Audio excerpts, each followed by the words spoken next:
Fala pessoal, como a gente viu no vídeo anterior, as falhas de comunicação são os distúrbios no processo que impedem que a ideia imaginada seja transportada assim como ela foi concebida direto para a cabeça do outro interlocutor. A gente também viu que os distúrbios mais perigosos eles estão associados à etapa emocional e sensitiva da comunicação. Para a gente entender como eliminar esses distúrbios, a gente precisa entender o que são as emoções, o que são os sentimentos e como que a gente pode moldá-los. E é por isso tudo que a maior dificuldade enfrentada pelas pessoas que querem melhorar a sua comunicação é o desenvolvimento do controle e da inteligência emocional. Para a gente começar a desenvolver essa competência, vamos analisar o caso a seguir. Em inglês, o verbo ser e o verbo estar, eles são expressos pela mesma palavra. É o verbo to be. Em português, a gente tem duas palavras, ser e estar. E é incrível como é que muitas vezes a gente usa essas palavras de forma incorreta. Mas, vamos começar a mudar isso. Bom, com muita frequência no português a gente diz que é alguma coisa, ao invés de dizer que está alguma coisa. Para quase tudo na vida a gente não é, nós não somos, nós estamos, tá?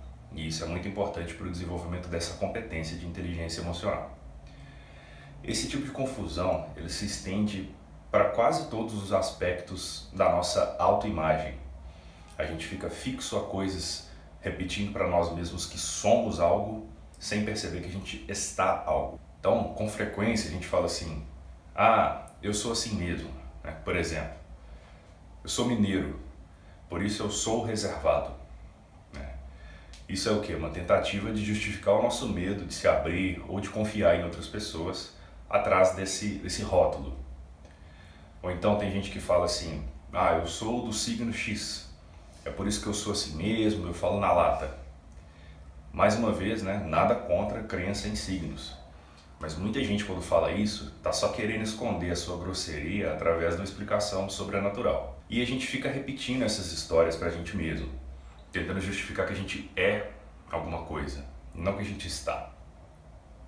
A realidade é que quase sempre a gente está algo. E sabendo disso, a gente pode aprender com a nossa própria história, ao invés de ficar preso a ela. Então, tendo entendido tudo isso, é muito importante que você entenda que para melhorar a comunicação, você precisa desenvolver inteligência emocional. E para utilizar ela, você tem que estar preparado para destruir a sua autoimagem, desconstruir essas histórias que você conta para você mesmo. Em outras palavras, a gente tem que estar disposto a repensar, a reconfigurar as emoções, reconfigurar os sentimentos que surgem na comunicação. Agora que a gente já refletiu sobre ser e estar, vamos analisar os conceitos de emoções e sentimentos. Porque assim como há confusão entre ser e estar, também há confusão entre emoção e sentimento. Para começar, vamos estabelecer que emoções e sentimentos são duas fases de um processo, sendo que a emoção é aquilo que vem antes do sentimento.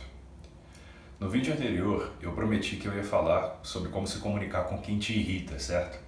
Então vamos partir logo para esse exemplo. Quando você conversa com alguém que te irrita, isso normalmente acontece porque determinadas palavras, expressões ou atitudes daquela pessoa são gatilhos para algumas de suas emoções, como por exemplo, você sente calor, você sua, você fica vermelho, o coração dispara, você fica ofegante. Agora, repara que tudo isso que eu descrevi são estados físicos ou fisiológicos. Vamos para um outro exemplo.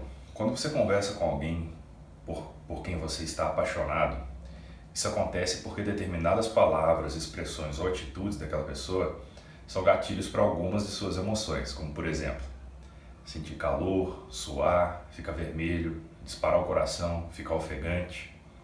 As emoções são as mesmas, vocês repararam? Mas os sentimentos são completamente diferentes. O sentimento é o sentido, ou seja, o significado que a gente dá às emoções. No primeiro caso, o sentimento era raiva. No segundo, paixão. Os sentimentos são, então, no fim das contas, a informação que a gente constrói a partir dos dados que o nosso corpo oferece, a interpretação dos estímulos, ou a versão da história. Os sentimentos são, em outras palavras, informações, enquanto a emoção são os dados. Essa informação é nada mais do que uma tentativa do nosso cérebro de prever ou antecipar o que vai acontecer com a gente quando a gente está num determinado ambiente, exposto a certos estímulos. Então já deu para ver que sentimentos, apesar de serem muito úteis, eles também podem ser grandes armadilhas. Essas interpretações da realidade, os sentimentos, eles são úteis na medida que a gente aprende a ter determinados comportamentos em decorrência de determinadas emoções, para a gente tentar atender às nossas necessidades, quaisquer que sejam elas. Agora, do ponto de vista da gente, da nossa pessoa, os nossos sentimentos surgem a partir das nossas emoções para servir às nossas necessidades. Isso acontece individualmente com todos os interlocutores de uma situação de comunicação. Todo mundo tem necessidades que se traduzem em palavras. Essas palavras ditas se traduzem em emoções e sentimentos dentro de cada um. Dentro da cabeça de cada pessoa, esses sentimentos internos são comparados com as necessidades daquela pessoa. Novos sentimentos surgem dessa comparação, que dão origem a novas palavras. E aí o ciclo continua. Perceberam tanto que sentimento, emoção e necessidade são as coisas que a gente usa para fazer um ajuste fino entre a ideia imaginada e a ideia aprendida? Se os sentimentos são interpretações, a gente pode afirmar que eles são particulares de uma determinada pessoa. Afinal, cada pessoa interpreta o mundo de um jeito diferente. Ou seja, duas pessoas expostas a situações exatamente iguais, elas poderão ter emoções similares, mas diferentes. E normalmente elas vão ter sentimentos muito distintos umas das outras. E não tem nada de errado nisso. Se os sentimentos são interpretações, a gente pode dizer que eles são particulares de uma pessoa. Mais ainda, a gente pode dizer que os sentimentos são invenções humanas. Nada que acontece no mundo vem fundamentalmente com sentimentos. Nada vem com informação, nada vem com significado. Tudo que a gente tem são dados a partir dos quais a gente cria informações. Ou seja, o nosso cérebro ele é como se fosse um computador, tem hardware e software, e os nossos sentimentos eles estão muito mais para software, ou seja, para os programas que a gente instala nele, do que para hardware, aquelas placas que vieram ali. Isso significa que a gente pode reprogramar os nossos sentimentos. Ou seja, se o mero tom de voz de alguém te desperta palpitação, irritação, é possível reprogramar sua mente para deixar de sentir essa irritação, aquele sentimento. Você deve estar se perguntando como fazer isso, né? Então, a resposta para isso é simples. Não quer dizer que seja fácil, mas é simples. Basta a gente interpretar e reinterpretar a nossa história. A gente tem a tendência de nunca reinterpretar aquilo que acontece com a gente. A gente tende a manter os mesmos comportamentos por muito tempo. Mesmo aqueles que nos trazem maus sentimentos. E aí vem tudo aquilo que eu comentei sobre ser e estar. A gente tende a pensar que a gente é algo e tende a esquecer que a gente só pode estar simplesmente sendo aquilo, né, e deixar de ser. Ou seja, se a gente nunca reinterpreta a nossa história, seja para sentimentos bons ou ruins, a gente permite que o mundo tenha gatilhos para as nossas emoções, tanto para as boas quanto para as ruins. A gente não precisa pensar muito para chegar à conclusão que a gente deveria manter as interpretações de bons sentimentos e reinterpretar aquelas que despertam sentimentos ruins, né? Então por que a gente não faz isso naturalmente? Simples, né? Por que já não sai sozinho? Vamos ver como que isso acontece. Vamos voltar para o caso daquela pessoa que nos irrita. Vamos ver um diagrama de comunicação dessa situação.